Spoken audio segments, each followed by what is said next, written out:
आपने देखा होगा हमारा महाकुंभ दिव्य और भव्य बनाने का प्रयास हुआ था और सरकार की पूरी मंशा थी हमारा महाकुंभ दिव्य हो, भव्य हो। और हमारे माननीय मुख्यमंत्री जी ने पूरे प्रयास किए, मेला प्रशासन ने पूरे प्रयास किए, परंतु अचानक एक घटना घट जाती है। ऐसी दुर्घटना जिसमें पूरी शोक की लहर छा जाती है।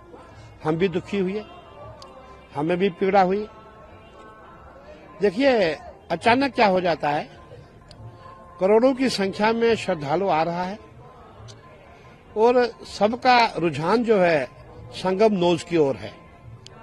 और मैं जानता हूं, पूरा प्रयागराज जानता है, संगम नोज जो है वहां इतना बड़ा क्षेत्र नहीं है जहां करोड़ों की संख्या में श्रद्धालु वहां पहुंचे, स्नान करें।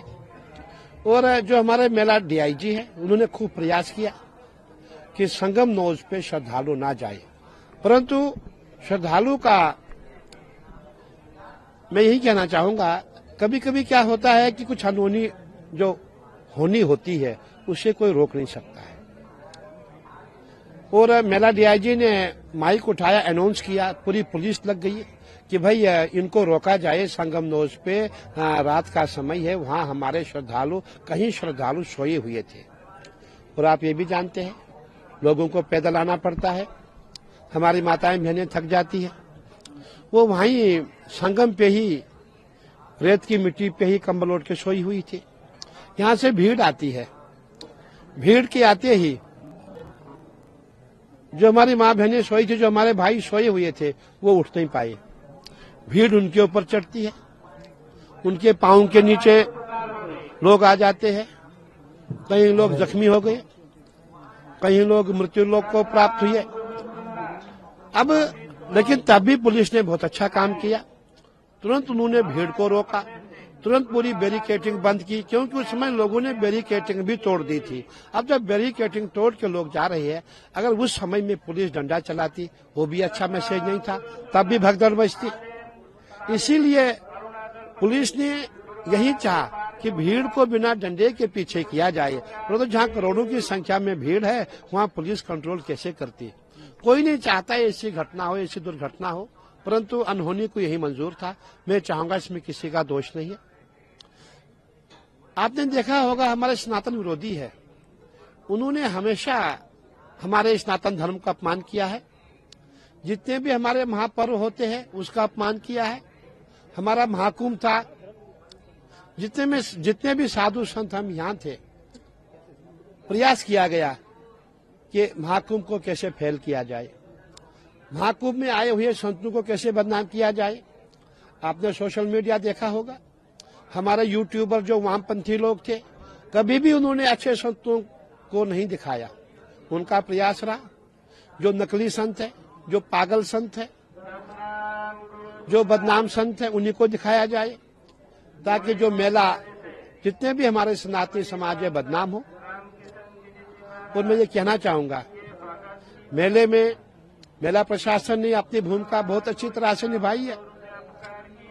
और अब हमें जो हो चुका है वो हो गया, अब हमें जो आने वाला स्नान है उस पर ध्यान केंद्रित करना है।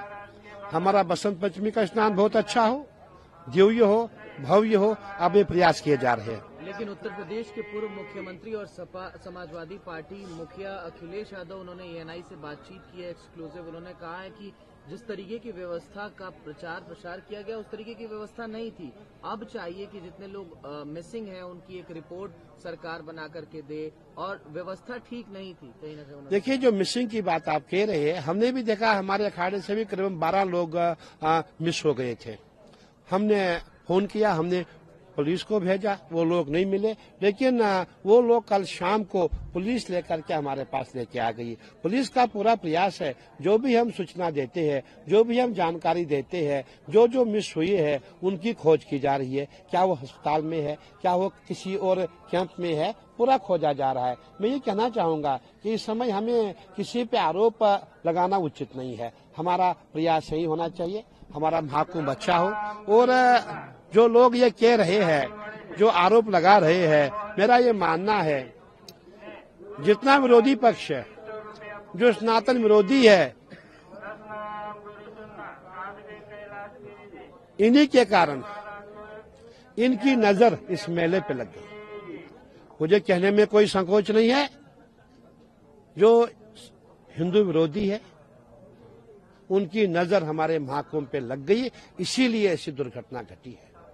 आपने पहले कहा कि कहीं न कहीं कोई साजिश। बिल्कुल, देखिए आपने देखा होगा कहीं भी जब महाकुंभ होता है, आपने ऐसे भी देखा होगा कि उस समय कहीं लोग बीच में अनजान बन करके कोई ऐसा कुछ पत्थर मारेंगे जिससे पूरी जितनी भीड़ है सब तितर बितर हो जाए, धक्का मुक्की हो जाए। इसलिए ये भी जांच का विषय है कि अगर हो सकता है किसी की साजिश हो, इसीलिए जो कमेटी का गठन हुआ है बहुत अच्छा हुआ है और कमेटी अपना काम करे। और मैं समझता हूं कि बहुत जरूरी है कि अगर किसी के द्वारा ऐसा हुआ हो उसको सामने लाया जाए।